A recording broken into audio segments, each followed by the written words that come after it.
Olá, sejam mais uma vez bem-vindas, bem-vindos e bem-vindes ao nosso canal Aliteração. Bom, gente, muito tempo sem gravar vídeo, né? A correria da vida, enfim, na verdade eu fiquei durante um tempo aí pensando se eu continuaria o canal ou não, porque não é fácil, né? A gente tocar um projeto desse, enfim, de forma totalmente independente, sem nenhum tipo de investimento, sem nenhum tipo de ganho, né? E eu realmente pensei em parar mesmo com o canal, mas resolvi continuar porque acho que é um espaço importante. Apesar de ser pequeno, a gente tem conquistado algumas coisas importantes, não só aqui no canal, como no blog, na revista Fluxos, enfim, na editora Literação, no Instituto Literação. Então a gente tem feito algumas conquistas, apesar de pequenas e apesar de ser tão difícil tocar um projeto desse de literatura, de arte, enfim, de reflexão, né, séria e independente. Então eu quero ver se agora, nessa retomada, a gente vai aos poucos fazendo novos vídeos, enfim, e retomando um ritmo bacana para os vídeos daqui, tá bom? E aí eu quero, nessa retomada, fazer uma reflexão sobre as eleições, né? E é uma reflexão, na verdade, sobre os discursos pós-eleitorais. A eleição, todo mundo sabe como é que foi, né? Se a gente pensar nas eleições mais famosas, Rio de Janeiro, onde o Eduardo Paes foi reeleito no primeiro turno, São Paulo, onde está o segundo turno entre o Ricardo Nunes e o Guilherme Boulos, enfim. Aqui em Guarulhos, né, a minha cidade é Guarulhos, né, a cidade de onde eu falo é Guarulhos. Aqui em Guarulhos o resultado foi, diria eu, catastrófico, né? O segundo turno vai ser entre o ex-prefeito Eloy Pietá, que foi um prefeito do PT e que até fez uma prefeitura muito boa na época em que ele foi prefeito do PT. Eu ainda tenho na minha cabeça que foi o melhor prefeito que Guarulhos teve. Foi o Eloy Pietá. O problema é que agora ele está em outro partido, ele foi para outro partido, fez alianças com algumas pessoas. A vice dele é uma pessoa, uma empresária, enfim, uma pessoa mais de centro-direita, para ser bem generoso, porque na verdade eu acho que ela é de direita. Mas enfim. E aí também não sei até que ponto isso foi um erro do próprio PT, porque aí o Eloy Pietá saiu do PT para se candidatar por outro partido, porque o PT lançou o deputado federal Alencar Santana. Então não sei também se o PT lançou e aí o Eloy, por ter sido preterido, saiu, se o Eloy saiu primeiro por outras questões e aí o PT lançou, enfim. Eu sei que o Eloy Pietá, apesar de ter sido um excelente prefeito, eu não boto muita fé nessas alianças que ele está fazendo agora e no viés que um governo novo dele teria. Apesar de que acho que entre os dois candidatos que foram para o segundo turno, ele é o menos pior, com certeza, né? Porque aí quem foi para o segundo turno com ele foi o Lucas Sanches, que é do PL, um bolsonarista raiz, e que aconteceu aqui, é engraçado que aconteceu aqui em Guarulhos, muito parecido com o que aconteceu em São Paulo, né? Dadas as devidas proporções, né? Quem ganhou, quem foi para o segundo turno foi esse do PL, mas ele não foi com o apoio do Bolsonaro, porque o Bolsonaro apoiou o candidato que era apoiado pelo atual prefeito de Guarulhos, Guti, o xerife do consumidor lá, o Jorge Wilson, que acabou, ele era apoiado pelo Bolsonaro, pelo Tarcísio, pelo prefeito Guti, e acabou ficando fora do segundo turno, ficando em terceiro lugar. O que eu acho que talvez tenha sido a única coisa boa da eleição de Guarulhos, é essa derrota oficial do prefeito Guti, que para mim foi o pior prefeito que Guarulhos teve, de longe, e uma derrota, de certa forma, desse bolsonarismo dividido, enfim, do Tarcísio, dessa extrema-direita que está se dividindo, né? Se dividiu aqui em Guarulhos como se dividiu em São Paulo. E o Pablo Marçal, enfim, essa coisa do racha da extrema-direita, Não é sobre isso que eu quero falar. Eu quero falar, na verdade, nos discursos pós-eleições, né, pós-primeiro turno das eleições, principalmente nos discursos da imprensa e tal, que eu sempre faço muitas críticas, né? E obviamente eu vou fazer outra crítica de novo, porque parece que passa a eleição, após a eleição, e a gente não aprende. Eu quero pegar duas coisas que eu ouvi na imprensa, né? Uma não é que eu ouvi, uma é uma coisa que aconteceu na imprensa durante, acho que quase todo o primeiro turno, e agora, após o primeiro turno, continua acontecendo. E uma outra coisa que eu ouvi diretamente de um comentarista numa rádio. Primeira coisa é a seguinte: a normalização, por exemplo, de um candidato como Pablo Marçal. Não dá, não dá. A gente tem que aprender enquanto país e a imprensa precisa aprender. Não podemos normalizar um absurdo como foi a candidatura do Pablo Marçal. Ele deveria ter tido a candidatura cassada antes do primeiro turno, tá certo? Ele deveria ter tido essa candidatura cassada antes do primeiro turno, porque ele explicitamente fez coisas erradas, cometeu crimes, né? Haja vista o que ele fez 2 dias antes da eleição com aquele laudo falso. E aí, por ele ter tido, né, aquela coisa dele ter sido convidado para os debates, que ele não precisaria ter sido convidado para os debates, mas aí os veículos de comunicação viam só a questão da audiência, porque ele dava audiência, enfim, essas coisas.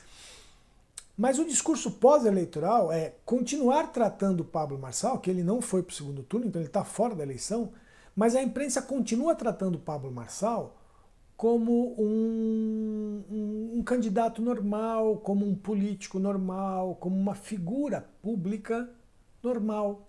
Né? Então, porque ele, os apoios, quem ele vai apoiar, quem ele não vai apoiar. A imprensa devia, então, já que não fez isso antes da eleição, e isso foi um erro, a imprensa devia agora começar a deixar muito explícito, se posicionar de maneira muito firme sobre quem realmente é a figura do Pablo Marçal, que é a figura de uma pessoa que não tem a menor condição de ser candidato a nada, de representar nada em nenhum grupo social. Ele representa a ele mesmo, ele não representa nem o bolsonarismo. Ele representa a ele mesmo e só. Só. Ele entrou nessa para enriquecer mais, certo? Ele vai continuar nessa para enriquecer mais e para ter mais poder, tá? E a gente tem que ser muito claro. Mas ele teve 28% dos votos. Então, isso só mostra uma coisa, que a nossa sociedade está doente. E a gente precisa falar disso claramente. A imprensa precisa falar disso claramente em peso. Não adianta um colunista ou um veículo mais progressista falar disso. A imprensa deveria, como um todo, a sociedade deveria, como um todo, falar isso claramente. O Pablo Marçal é uma figura nociva ao desenvolvimento de qualquer pensamento sobre sociedade, seja ele qual for. Seja um pensamento mais conservador, seja um pensamento mais progressista, se é um pensamento democrático, se é um pensamento que pensa no bem-estar de todos, então ele não serve. Ele não tem nada a oferecer a isso. Ele não tem nada a oferecer para uma sociedade que se pretenda minimamente justa. Ele é um mentiroso, ele só conta mentiras, a vida dele foi feita de mentiras, de golpes, de enganar as pessoas. Não sou eu que estou falando, isso está na internet, os vídeos dele, as coisas que ele fala, as coisas que ele falou durante a campanha, enfim. Então essa normalização dessas figuras que aconteceu lá em 2018 com o Bolsonaro, que pelo menos era um deputado, né? Então fazia parte do meio político, essas coisas todas. Né? Apesar de ter se vendido como um outsider e ter feito falado todas as barbaridades que ele falou e ter feito todas as barbaridades que ele fez quando foi presidente da República. Então a gente deveria ter aprendido enquanto sociedade com o caso do Bolsonaro e não ter permitido que o Pablo Marçal fizesse o que fez. E se deixar, ele vai continuar fazendo. Então a sociedade, a imprensa, a justiça, todas as instituições de uma sociedade democrática precisam se unir para que esse tipo de pessoa não ganhe substrato social, não ganhe escopo social para representar quem quer que seja, porque ele não representa ninguém a não ser ele mesmo. Esse é o primeiro ponto. Então a gente precisa mudar o discurso sobre o Pablo Marçal, né? Fazendo uma piadinha dele mesmo, precisa mudar o mindset sobre o Pablo Marçal. Precisa mostrar realmente quem é o Pablo Marçal, no sentido de que ele é uma figura nociva para a estruturação de qualquer tipo de sociedade com viés democrático e com viés minimamente justo. E o segundo ponto foi uma coisa que eu ouvi de um comentarista, que eu já citei aqui várias vezes, e não vou citar de novo o nome dele, porque eu não me conformo como é que uma pessoa como essa tem espaço na imprensa brasileira. Mas enfim, um comentarista de política de uma rádio famosa falou por esses dias aí que a esquerda precisa se modernizar. E aí eu ouço essas coisas, eu falo, gente, essas pessoas são malucas, né? São malucas, só podem ser malucas. Uma pessoa que fala uma coisa dessa não tem a mínima noção da realidade. Por quê? Primeiro, vamos lá. Quem é que tem as propostas mais progressistas para a sociedade? A esquerda ou a direita?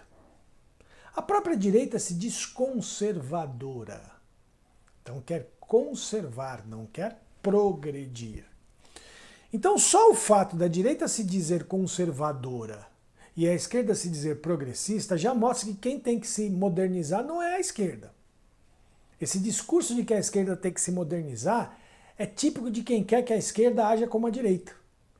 Porque a gente vive numa sociedade retrógrada, de um capitalismo anacrônico, né? E aí eu não estou falando que existe um capitalismo que não seja anacrônico. O capitalismo ele se renova automaticamente, mas ele não muda a sua essência, que é anacrônica, que é uma essência de predatória e exploradora. Né? Então, assim, e a direita que defende o capitalismo, o Estado mínimo, aquela coisa toda, é vista como moderna? É esse tipo de modernidade?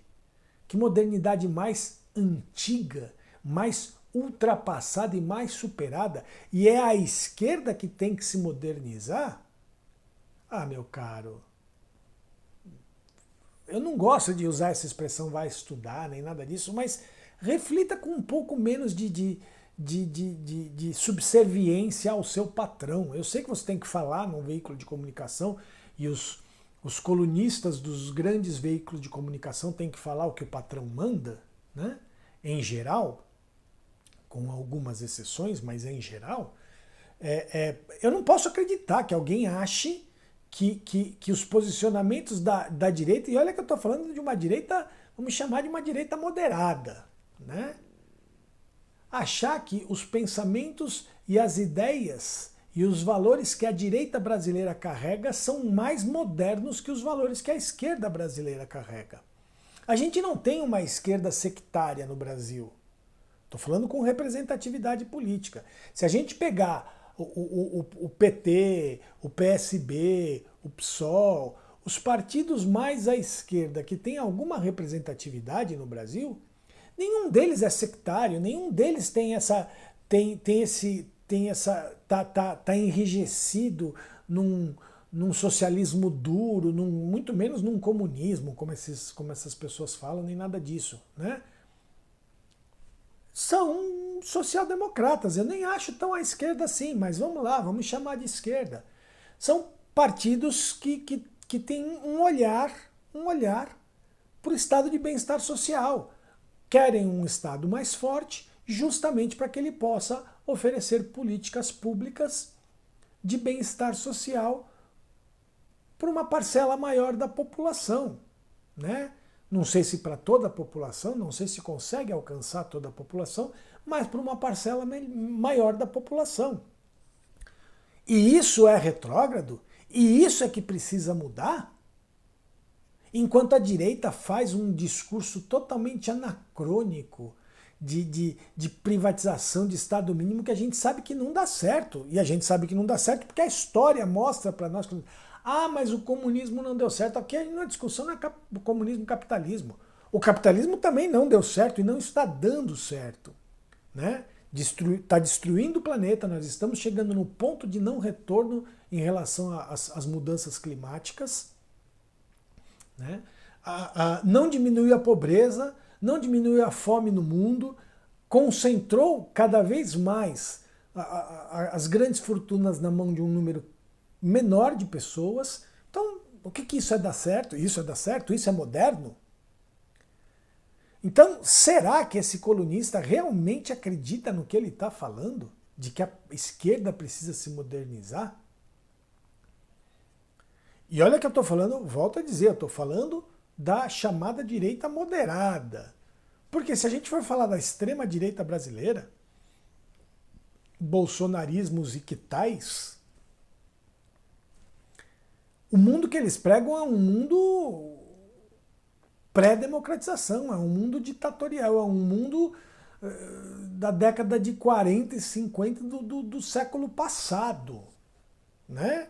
Então, é mais anacrônico ainda, é menos moderno ainda, enfim. Então, eu não estou nem falando disso porque é o que eu falei, a extrema-direita, o bolsonarismo, Pablos Marçais da vida, precisam ser tratados com a devida problematização pelos meios de comunicação. São representantes de uma doença social. É isso que eles representam. Essa extrema-direita brasileira representa uma doença social. Se eles têm, numa sociedade sadia, eles não teriam espaço. Essa extrema-direita não teria espaço. Então a gente tem que começar a tratar a extrema-direita como sintoma de uma doença social. A existência da extrema-direita no Brasil é sintoma de uma... No Brasil e em outros países, né? Mas eu estou falando do Brasil porque eu sou brasileiro. É sintoma de uma doença social. Então é sobre isso que eu queria falar. Eu acho que a gente precisa ter muito cuidado.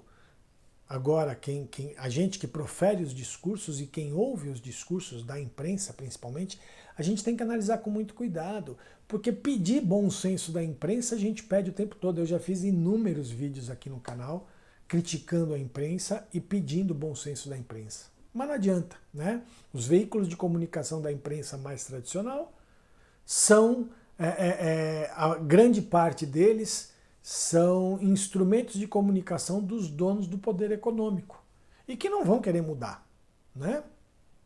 E os colunistas são serviçais dos donos do poder econômico e que vão falar o que eles querem, né?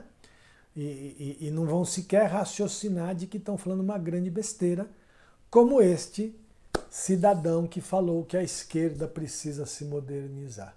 Né? Olhe para o próprio umbigo, meu caro. Será que não é você que precisa se modernizar? Será que não é os interesses que você representa que precisam se modernizar? Ou que, na verdade, não precisam nem se modernizar, precisam simplesmente deixar de existir. Esses valores não servem para a sociedade. Esses valores não servem para o bem-estar de todas as pessoas. Esses valores servem para perpetuar uma situação em que poucos ganham muito e a maioria não ganha absolutamente nada. Né? Então, é isso que eu queria falar nessa retomada dos vídeos. Espero que vocês tenham gostado. Mais uma vez eu peço a todas, todos e todes para curtirem o vídeo, compartilharem, comentarem, se inscrevam no canal se não se inscreveram ainda. Se você está chegando agora, se inscreve no canal, não custa nada, é só apertar o botãozinho aí de inscrever-se. Se você já se inscreveu no canal, chama as pessoas, compartilhe esse vídeo com as pessoas que você conhece, que você acha que poderiam gostar do nosso canal, para que a gente aumente o nosso número de inscritos, né? Eu pretendo voltar com vídeos sobre resenhas, sobre, enfim, tem uma ideia aí que eu quero fazer também de começar a fazer análises de obras de arte, enfim, quero tentar fazer análise de um jeito que me satisfaça, porque assim, eu sempre fui muito com o pé atrás em relação a essa coisa de analisar obras de arte, porque eu acho que uma análise ela corre o risco de fechar a interpretação sobre a obra de arte. E eu sempre defendi a ideia de uma arte mais aberta, mais livre, então eu estou pensando ainda como é que eu vou fazer essa questão das análises da obra de arte. Mas é isso, a gente vai retomar os vídeos com questões sobre a nossa sociedade, sobre literatura, sobre educação, resenhas de livros, tá certo? Então se inscrevam no canal, chamem as pessoas para se inscreverem no canal, visitem nosso blog, a Literação, nossas redes sociais, visitem o site da editora Literação, visitem o Instituto Aliteração e conheçam o nosso curso de Filosofia da Arte. É um curso bem bacana, super barato, acessível para muita gente e vai ajudar bastante se você fizer o curso. Vai nos ajudar bastante se você fizer o curso e convidar as pessoas a fazerem o curso. Tá bom? É isso, gente. Até o próximo vídeo. Tchau, tchau.